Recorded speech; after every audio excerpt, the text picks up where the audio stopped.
Olá, eu estou de volta para a gente falar um pouquinho sobre a clínica do precariado. Vocês já devem ter assistido ao primeiro vídeo desse nosso tema, trauma e vulnerabilidade social.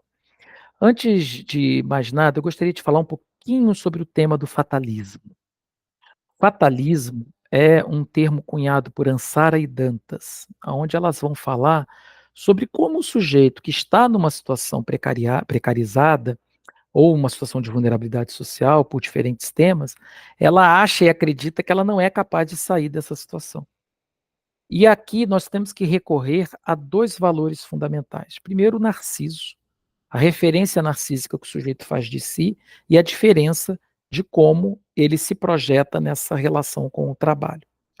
Por que escolhe esse trabalho? Normalmente tem uma relação dinâmica com o Édipo, provavelmente algum vínculo afetivo, tá, que faz com que ele recorra a uma lógica de ser social que é determinada pela família, pela sociedade, ou por uma autocompreensão deturpada, porque o sujeito ele pode escolher um trabalho e batalhar num trabalho em que ele tenha um pouco mais de vocação, ou que ele é, busque essa vocação se ele ainda desconhece. Ele não precisa necessariamente estar num tipo de trabalho que vá gerar algum resultado, porque é o que se espera dele. Então, essa é a primeira lógica, tá? A segunda lógica é a psicoeducação. A psicoeducação, ela tem como essência atuar num sentido de utilidade pública, de informação sobre o cenário, sobre o estado do sujeito naquele momento, naquele lugar. Então, que lugar é esse? Que cenário é esse, né? Que tempo é esse que você vive? Então, o psicanalista tem que estar atento também a notícias, a referências de notícias, jornais, né?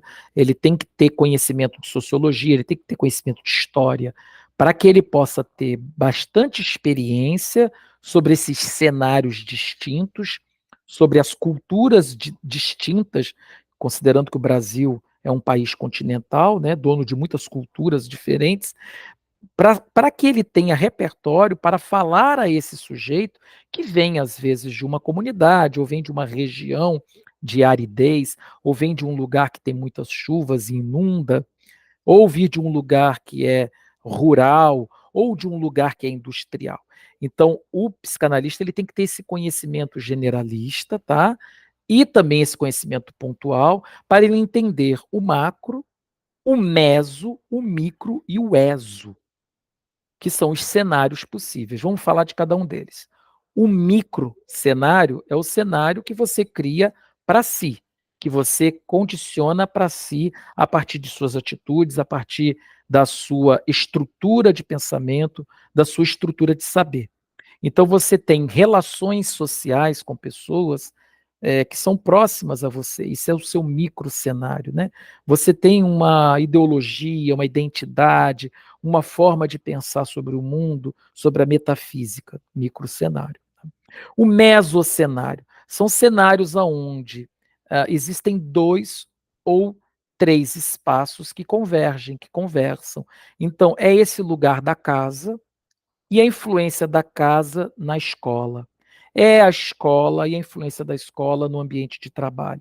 Então, se o sujeito pertenceu a uma escola, porque estudou, foi aluno de ensino médio, as influências dessa escola nesse ambiente de trabalho permanecem? A situação da casa em que ele vive, a casa dos pais onde ele viveu e a casa atual. Como é que é essa relação desse mesocenário? O cenário da casa dos pais e o cenário da casa atual onde ele vive. Qual é a relação hoje que se dá, até traumática que seja, né? Do antigo emprego que você teve naquela antiga firma e nessa firma atual. Então, nós temos aí o mesocenário. O exocenário é o cenário que eu mais gosto, porque de todos esses cenários criados pelo Brenner, a, esse é o que eu acho mais psicanalítico, apesar do Brenner não ser psicanalista, né? O exocenário é o seguinte, é o cenário de uma pessoa próxima a você que, de certo modo, acaba te influenciando. Então, você tinha 10 anos de idade e o teu pai foi demitido daquela firma. O que fez você desacreditar no sistema CLT, porque a partir daquele momento, aquele pai começou a beber, aquele pai não aceitou a demissão, aquele pai foi preso, tá? Eu estou dando um exemplo. E essa pessoa, então, cria uma identidade para si, formata uma lógica para si. Veja aqui, o cenário em que o pai estava presente influenciou diretamente o cenário do filho. Então, é um exocenário. Hein? E nós temos também o macro lugar, né? O macro local. Esse lugar macro são todas as influências sob o sujeito. Então, é a condição econômica do país, é a estrutura política do país, é como se consagra as lógicas interpessoais dentro de uma cultura, ou dentro de uma comunidade, ou dentro de um povoado, mas que, conjugado com religião, conjugado com geografia, conjugado com uma história de uma guerra ou de um evento cataclísmico, vão então favorecer uma identidade do sujeito. Perceberam quanta coisa influencia, tá? Para que o sujeito chegue ao, ao seu consultório e comece a falar de si? Então, mais uma vez, nós precisamos conjugar todos esses valores, os cenários em que ele viveu ou vive, né? A, a sua relação com a sua com o seu Édipo e com o Narciso, a visão que faz de si mesmo, a forclusão, que é o desafio de imputar à realidade uma lógica de desejo impossível de ser realizada. Então, isso também precisa ser trabalhado através da psicoeducação.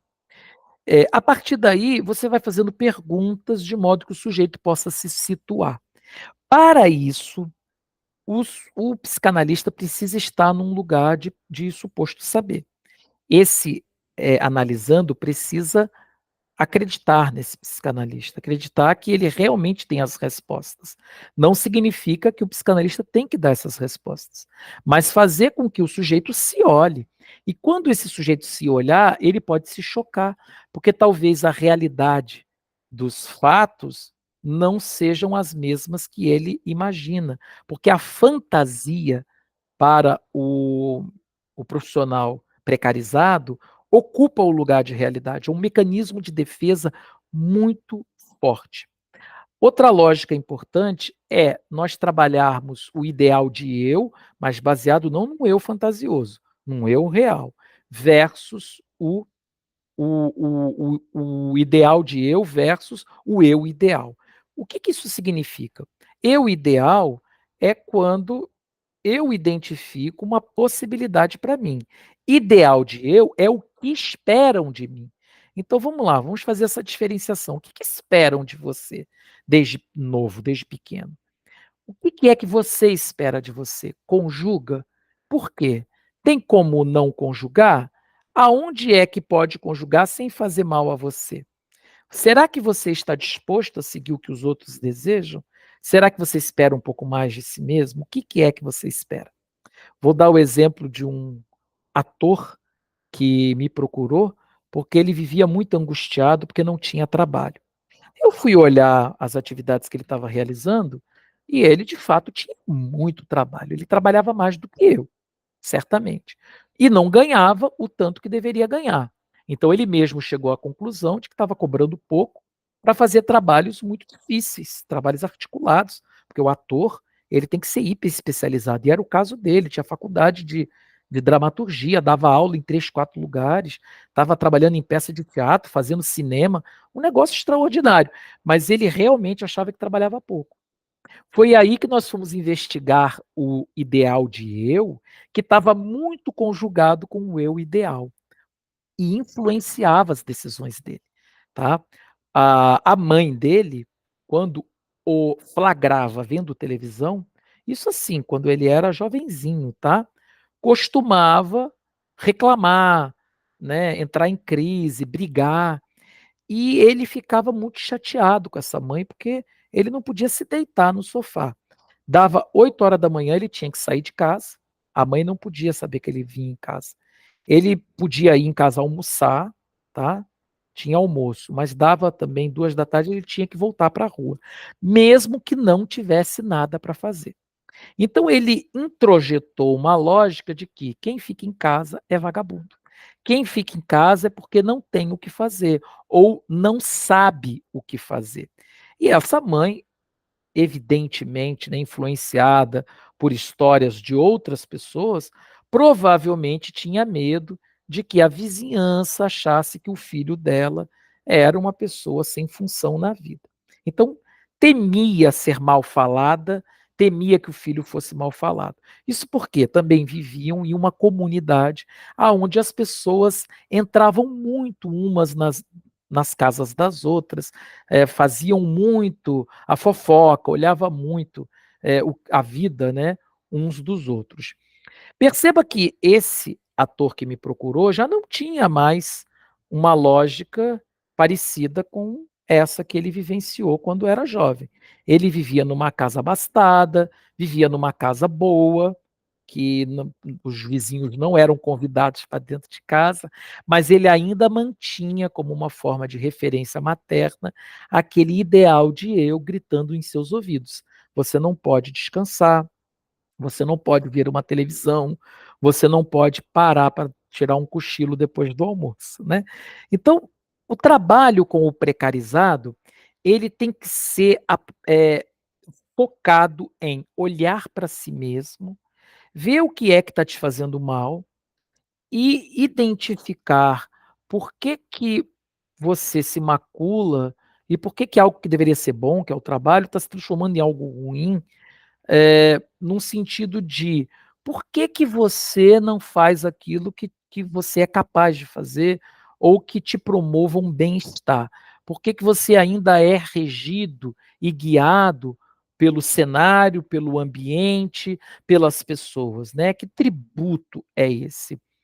Há uma outra característica em muitos dos trabalhadores precarizados, eu espero que não seja o caso do seu cliente mais imediato, porque é uma situação mais difícil, que é a dificuldade cognitiva. A gente percebe que tem muitos clientes sofomaníacos, né? Aquele sujeito que não alcançou uma qualidade de pensamento capaz de gerar para ele oportunidades distintas daquela que ele está vivendo. Então ele continua preso, porque precisa daquela lógica de trabalho, mas almejando um ideal que é impossível para aquela condição em que ele se encontra. Então aqui também é preciso haver um trabalho de psicoeducação no sentido de orientação para que esse sujeito busque sim o apoio para a compreensão e para a melhoria da qualidade de seu pensamento, a qualidade instrucional. Às vezes nós estamos falando de pessoas que são analfabetas funcionais, ou seja, não têm acesso à informação, mas querem, a partir dos poucos pressupostos que possuem, alcançar uma riqueza fantasiosa. Então, o trabalho de psicoeducação aqui vai vir em reconhecer suas habilidades, porque tem, mas reconhecer também as suas limitações, identificar que essas limitações estão atreladas, às vezes, a conjunturas que fogem ao controle do próprio sujeito, como, por exemplo, falta de instrução básica na escola. O sujeito ele não concluiu o ensino fundamental, mas ele acredita piamente que ele vai ser um dia reconhecido por seus dotes, tá? Pode ser que isso aconteça? Evidentemente que sim, porque a gente vê isso acontecer o tempo todo, né? Ainda mais se a pessoa tiver um verdadeiro talento. Só que esse cenário é mais difícil. Então, será que essa pessoa, a partir do momento que ela entender que ela tem aquela dificuldade com aquela instrução, ela não pode buscar isso, mesmo que já tenha passado de determinada idade, porque esses marcos etários, eles também são absolutamente falsos. Às vezes também estão conjugados a uma lógica é, é, a uma lógica de identidade preconceituosa, né? Ah, depois dos 40 anos a gente não aprende mais. Isso não é verdade. Ah, depois dos 60 anos não posso fazer nada novo. Também não é verdade. Então, pessoas com baixa cognição, com dificuldades realmente no letramento, são pessoas que merecem ter o melhor que elas possam a partir de suas suas habilidades, de suas capacidades, mas elas poderão também reconhecer suas limitações e não se assombrarem com essas limitações que possuem, porque afinal de contas todos nós temos algum nível de limitação em alguma situação, em alguma atividade, tá? Eu espero que eu tenha conseguido passar nesse pouco tempo um pouquinho da experiência do atendimento a pessoas precarizadas e que a gente possa então dar continuidade ao nosso curso, agora falando sobre os aflitos da pandemia. Até lá.